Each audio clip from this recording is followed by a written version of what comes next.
तमाम तर तारीफ़ें अल्लाह अहकमुल हाकिमीन के लिए।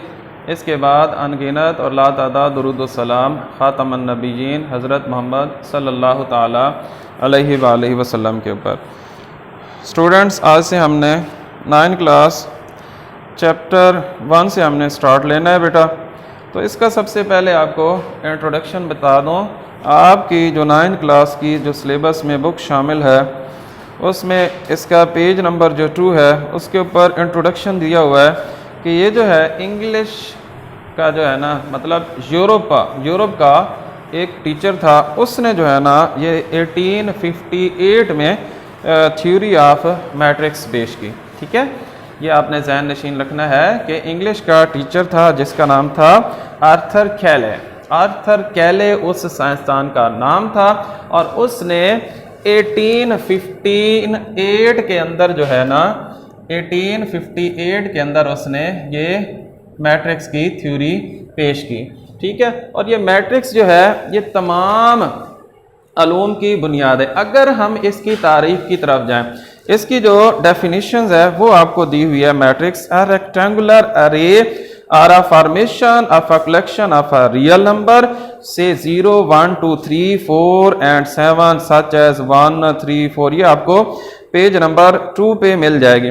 मतलब ये है कि तमाम उलूम की जो बुनियाद है, जहां जहां पर आपको कोई भी चीज एक तरतीब के अंदर मिलेगी, ठीक है, जहां जहां पर आपको कोई भी चीज तरतीब के अंदर मिलेगी तो समझ लेना ये क्या चीज है, हमारे पास मैट्रिक्स है। ठीक है बेटा, ठीक है। और इसके अंदर क्या है, कहता है कि अरे का मतलब ये होता है कि मुनासिब तरतीब से। ठीक है, और उसके बाद रेक्टेंगुलर की मतलब यह है कि मुस्ततीली शक्ल के अंदर दिए हुए होंगे। एक बात कि रेक्टेंगुलर होंगे और दूसरी बात ये अरे की शक्ल में होगा, और तीसरी बात यह है कि इसके अंदर जो यूज होंगे बेटा वो रियल नंबर यूज होंगे।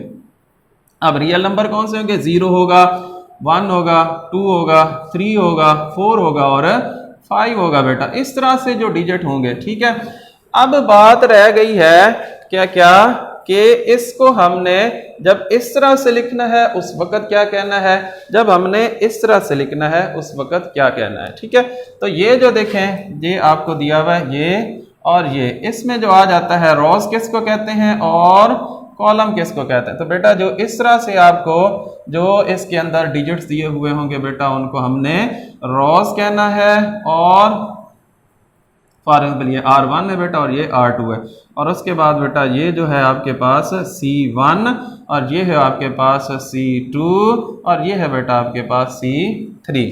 ठीक है, तो यहाँ पर इसका तारफ समझने के बाद अब हम चलते हैं, एक्सरसाइज है हमारे पास 1.1 और उसका है क्वेश्चन नंबर 1। क्वेश्चन नंबर 1 में हमें ये कहता है कि ऑर्डर ऑफ मैट्रिक्स हमने क्या करना है, मालूम करना है। तो बेटा आपको सबसे पहले ये समझना चाहिए कि इसके अंदर हमने क्या करना है। ऑर्डर ऑफ मैट्रिक्स में हमें पता होना चाहिए कि नंबर ऑफ रोज कितनी है और उसके बाद नंबर ऑफ कॉलम कितने हैं। जब हमें पता होगा कि नंबर ऑफ रोज इतने हैं और नंबर ऑफ कॉलम इतने हैं, तो फिर ही हम जाके क्या करेंगे, ऑर्डर ऑफ मैट्रिक्स मालूम करेंगे। तो पहला जो सवाल है हमारे पास बेटा वो है, यहां पर देखें, ये हमारे पास सबसे पहले ये देखें, ये R1 है और ये हमारे पास R2 है बेटा, और ये हमारे पास C1 है और ये हमारे पास बेटा C2 है। ठीक है, तो हम यहां पर लिखेंगे number of rows is equal to 2 और number of column is equal to 2। तो यहां पर हम लिखेंगे order of matrix is equal to कितना आ जाएगा, 2/2। ठीक है बेटा, अब इसी तरह हमने यहां पर भी दूसरे सवाल में लिखना है। हमारे पास रोज कितनी है, ये देखें, ये हमारे पास ये रो 1 और ये क्या हो जाएगी 2, तो हमारे पास कितनी होगी, रोज 2 हो गई। और कॉलम कितने, इस तरह से देखें, ये कॉलम और ये कॉलम, तो ये हो जाएगा आपके पास सी भी कितने हो जाएंगे, 2। तो जो हमने ऑर्डर ऑफ मैट्रिक्स लिखना है तो वो हम लिखेंगे क्या, 2/2। ठीक है, इसी तरह हमारे पास है जी, अब उसके बाद सी। ठीक है जी। अब सी जो है यहाँ पर हम लिखेंगे नंबर ऑफ रोज कितने हमारे पास 2 और नंबर ऑफ कॉलम कितने हमारे पास 2 और ऑर्डर ऑफ सॉरी यहाँ पर है हमारे पास नंबर ऑफ रोज कितनी है 1 और नंबर ऑफ कॉलम जो है ये C1 और ये क्या हो जाएगा C2। तो यहाँ पर हम लिखेंगे number of rows is equal to 1 और number of C is equal to 2। तो फिर हमारे पास क्या आ जाएगा, ऑर्डर ऑफ मैट्रिक्स क्या होगा, यहां पर आपने लिखना है 1/2। इसी तरह अब यहां पर देखें, ये हमें दिया हुआ है R1, R2 एंड R3। यहां पर हम लिखेंगे R इज इक्वल टू 3 और यहां पर हमारे पास C जो दिया हुआ है ओनली 1 दिया हुआ है, यहां पर हम लिखेंगे कॉलम जो है हमारे पास वो 1 है। तो ऑर्डर ऑफ मैट्रिक्स क्या होगा हमारे पास 3/1। ओके। अब उसके बाद है हमारे पास ये R1, R2, R3। तो यहाँ पर हम लिखेंगे जो और हमें दिया हुआ है वो हमें दिया हुआ है बेटा जी 3 और जो ये C और ये भी क्या हो जाएगा C। तो हमारे पास C कितना हो जाएगा 2। ऑर्डर ऑफ मैट्रिक्स जो हो जाएगा वो हमारे पास 3/2। उसके बाद है हमारे पास F मैट्रिक्स। F को हमने देखना है, देखें जी number of rows 1 number of column 1। यहाँ पे हम लिखेंगे R is equal to 1 C is equal to 1। तो ऑर्डर ऑफ मैट्रिक्स क्या हो जाएगा 1/1 बेटा। उसके बाद है हमारे पास बेटा जी ये G मैट्रिक्स। तो यहाँ पर हम लिखेंगे जी, ये देखें जी, ये हमारे पास R1, ये हमारे पास R2 और ये हमारे पास R3। C1, C2 and C3 बेटा।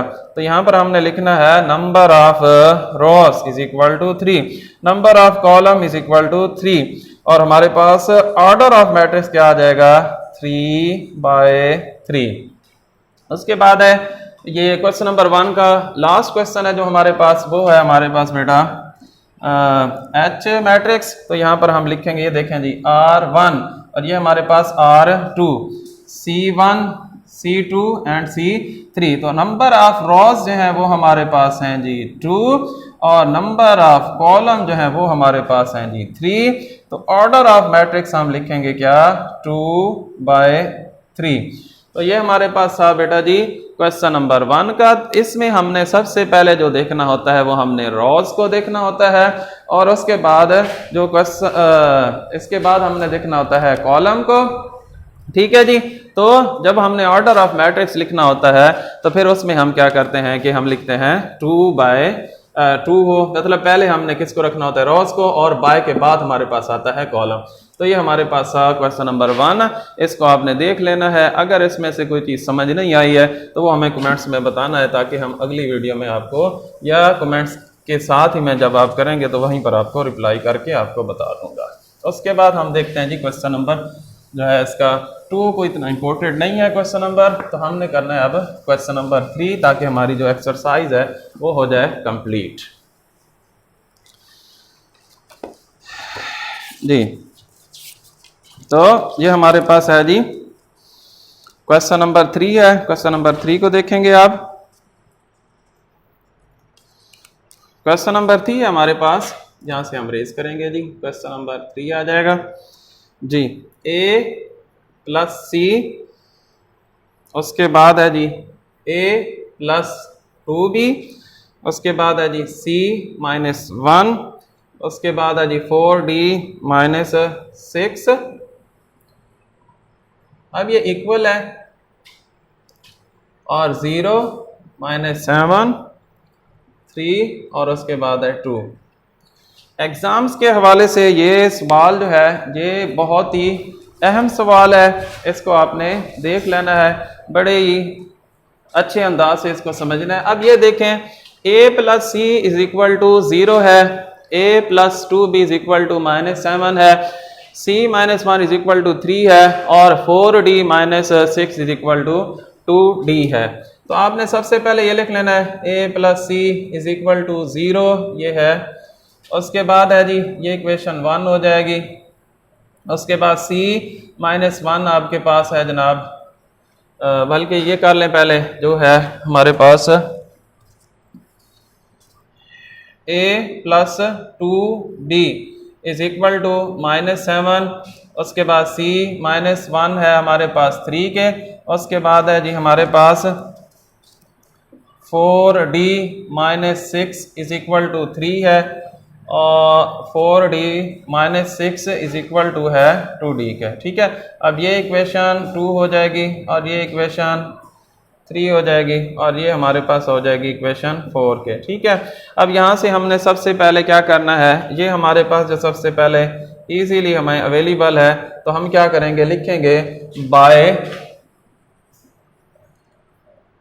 इक्वेशन 3। अब इक्वेशन 3 में हमें क्या दिया हुआ है वो हम देखेंगे जी, क्या c -1 इज इक्वल टू 3, तो c अब ये माइनस का है, याद रखिएगा ये रूल समझ लें, अगर इक्वेशन के एक साइड पे प्लस हो दूसरी साइड पे जाके माइनस हो जाता है, अगर एक पे माइनस हो इक्वेशन के एक साइड पे तो दूसरी साइड पे जाके वो प्लस हो जाता है, अगर डिजिट एक साइड पे मल्टीप्लाई हो रहा दूसरी साइड पे जाके डिवाइड हो जाता है, और अगर एक साइड पे डिवाइड हो रहा हो तो इक्वेशन के दूसरी साइड पे जाके वो मल्टीप्लाई हो जाता है। तो यहाँ पर माइनस है, दूसरी साइड पे जाके क्या हो जाएगा, प्लस का, तो C का जो आंसर आ जाएगा वो हमारे पास आ जाएगा जी 4 के। ठीक है, उसके बाद अब यहाँ पर हमने करना है, ये इक्वेशन 1 में हमने यहाँ पर जो इक्वेशन 1 है उसके अंदर हमने क्या करना है, मतलब यहाँ पे हम लिखेंगे a plus C is equal 0। अब ये जो आपके पास c की वैल्यू आई है, इस c की वैल्यू को आपने क्या करना है, c के अंदर पुट कर देना है। अब यहाँ पर प्लस इंटू क्या आ जाएगा, 4 इज इक्वल टू 0 बेटा, अब ये प्लस क्या है तो क्या आ जाएगा, इधर माइनस हो जाएगा। ठीक है, अब हमारे पास a की भी वैल्यू आ गई, हमारे पास c की भी वैल्यू आ गई। अब यहाँ पर हमारे पास a आ रहा है इक्वेशन 1 में, तो हम यहाँ पर a प्लस 2b लिखेंगे, a plus 2b is equal to -7 आ जाएगा। तो यहाँ पर अब हमारे पास a जो है वो आया हुआ है -4 प्लस 2b -7 आ जाएगा बेटा। तो अब ये माइनस का है, 2b इज इक्वल -7, इधर जाके क्या हो जाएगा, प्लस का, तो 2b इज इक्वल आ जाएगा -3 के, और b आ जाएगा -3/2 के। आप 2 को 3 के ऊपर डिवाइड कर लें, 1.5 वो भी आपका आंसर हो सकता है। अब उसके बाद आखिरी जो रह गया हमारे पास 4d -6 बेटा, ये आपकी आखिरी इक्वेशन है, 4d -6 is equal to 2d बेटा। अब यहाँ पर देखें जो 2d है, ठीक है, 4, अच्छा ये -6 है, ठीक है, तो ये d वाली वैल्यू इधर आ जाएगी और जो कांस्टेंट वैल्यू है वो दूसरी साइड पे चली जाएगी। अब 4d -2d, ये माइनस है, इधर आके क्या हो जाएगा, प्लस हो जाएगा। अब 4d में से 2d हम लेस करेंगे तो हमारे पास क्या आ जाएगा, 2d इज इक्वल टू 6 के बेटा, 2d के साथ मल्टीप्लाई हो रहा है तो क्या आ जाएगा 6/2 और d आ जाएगा हमारे पास। अब एंड पे हमने लिखना है, a हमारे पास आया बेटा -4 के, और हमारे पास आया है b आया हमारे पास -3/2 के, और c हमारे पास आया है जी, सबसे पहले हमने इसको हल किया था 4 के, और जो हमारे पास d का आंसर है वो हमारे पास आया है 3 के। तो बेटा ये बहुत ही इंपॉर्टेंट सवाल है, इसको आपने, अहम सवाल है, इसको आपने देख लेना है और हमें कमेंट्स में बताना है कि आपको ये सवाल समझ आया या नहीं आया है। लाजमी तौर पर ये 1.1 को कीजिएगा, क्योंकि इसमें से शॉर्ट क्वेश्चन में 2 नंबर का जो सवाल है वो लाजमी तौर पर आता है। अल्लाह आपका हामी नासिर दी। अस्सलाम वालेकुम।